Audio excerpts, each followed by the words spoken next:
The difference between ordinary and extraordinary is that little bit of extra. You want to be a next level resider, but you won't do the things to live in the next level zone. Success is not given, it's earned.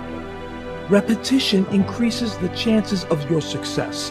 The more times you show up, the more likely you will be heard. You need to show up. That's all there is to it. Show up and repeat. It takes repetition to grow. You have to tear the muscle in order to grow. Repetition is key. The moment is now. See, in the real world, nothing comes easy. You have to put in the effort. You have to put in the blood, the sweat, the tears. If it doesn't hurt a little bit, if it doesn't sting a little bit, if it doesn't make you a little uncomfortable, you probably won't get very much out of it. You gotta set the example. This is another obstacle. This obstacle cannot define me. It's not gonna cripple me. It's not gonna be responsible for me stepping away for the game that I love. You have to do the process. The process is non-negotiable. It's just, you have to do it. All right, so if you have to do something, I don't have highs about it or lows about it. I know it has to get done. And if I let my emotions get involved in it, all right, it's not going to get done to its best abilities. So if people say you got to love the process and then something comes in the process that you don't really love, well, you have to do it. You have to do it. You take the emotions out of it and you do it. The process is a non-negotiable thing. Things that are difficult, when you do these difficult things, you're stressing your mind, or I should say, not even stressing your mind, exercising your mind and exercising your body's ability to manage intense situations. It's hard, it's very difficult, it's very testing. And in doing so, you lessen the stress of regular life. The more stressful situations that I experience, the more I understand what they are and the more I can relax. Don't be sorry, just do better. Stop showing up for work late all the time. Stop being late for your success. Stop apologizing for the same mistakes over and over again. When you know you've done wrong, wake up and do right.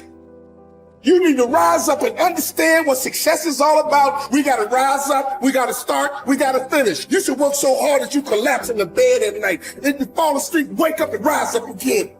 But the only way your story is ever told, the only way your story is ever heard, is if you overcome whatever it is that you're going through. We build circuits within us for habitual action that we've practiced many times that seem to run in a very deterministic fashion. And we are a strange combination of deterministic and non-deterministic as far as I can tell. But what our consciousness seems to be for is to encounter those things that we have not yet encountered. And those things that we have not yet encountered seem to me to be those things that have not yet been brought into being. And so you could say that what our consciousness is for the encounter with potential. You know, that our consciousness is it's not for the past, it's not even for the present. It's to transform the future into the present. And really that's what our consciousness does. When you wake up in the morning, you have a new day ahead of you, and the day could take you in very many directions. And the weeks and the years, all of that can take you in very many directions. And you have some apprehension about what those directions might be.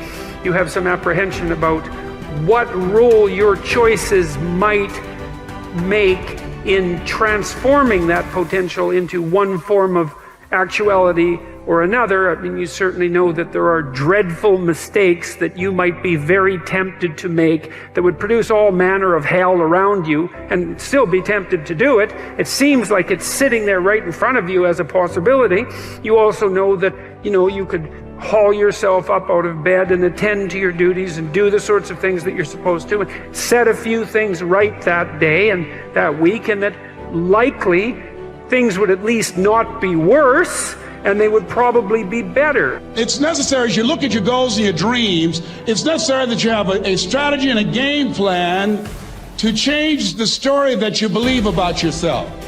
And that's an ongoing process. I've discovered, and many people have, that what we do, what we accomplish, what we produce is a result of the story we believe about ourselves.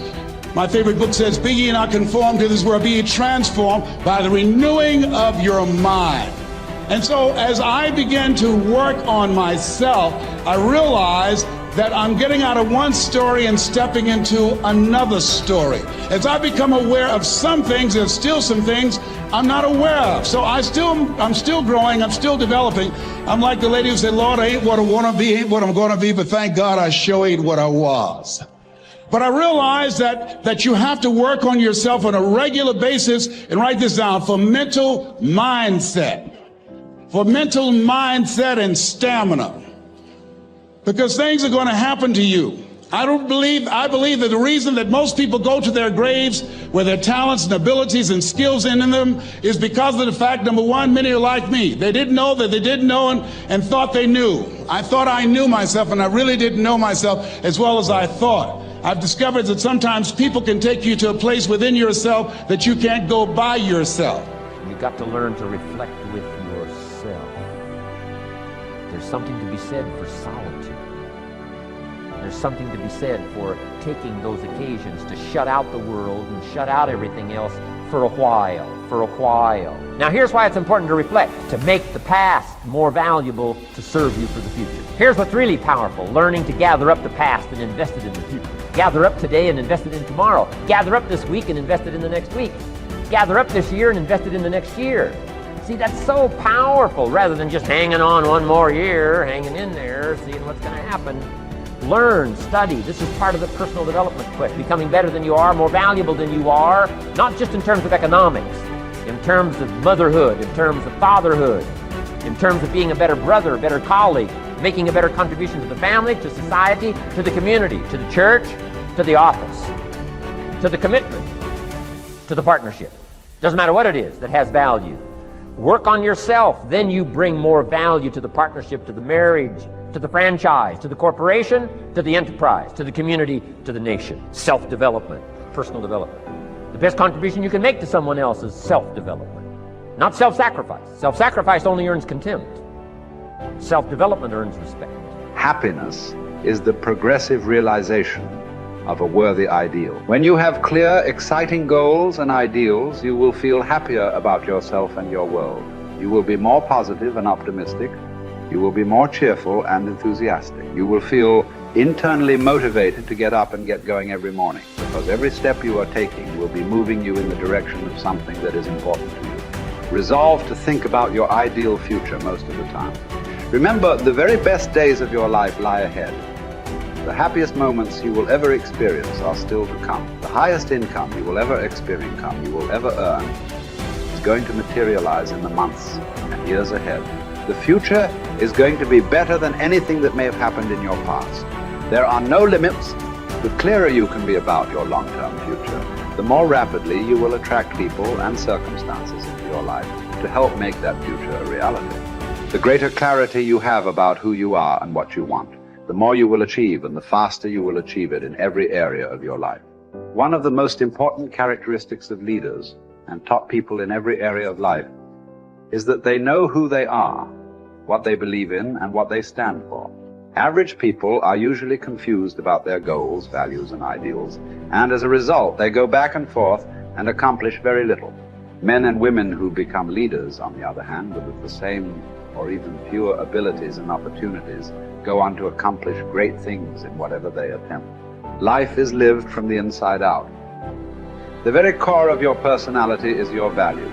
Your values are what make you the person you are. Everything you do on the outside is dictated and determined by your values on the inside, whether clear or fuzzy. The greater clarity you have regarding your values on the inside, the more precise and effective will be your actions on the outside. How can you tell what your values really are? The answer is simple. You always demonstrate your true values in your actions, and especially your actions under pressure. Whenever you are forced to choose between one behavior and another, you will always act consistent with what is most important and valuable to you at that moment.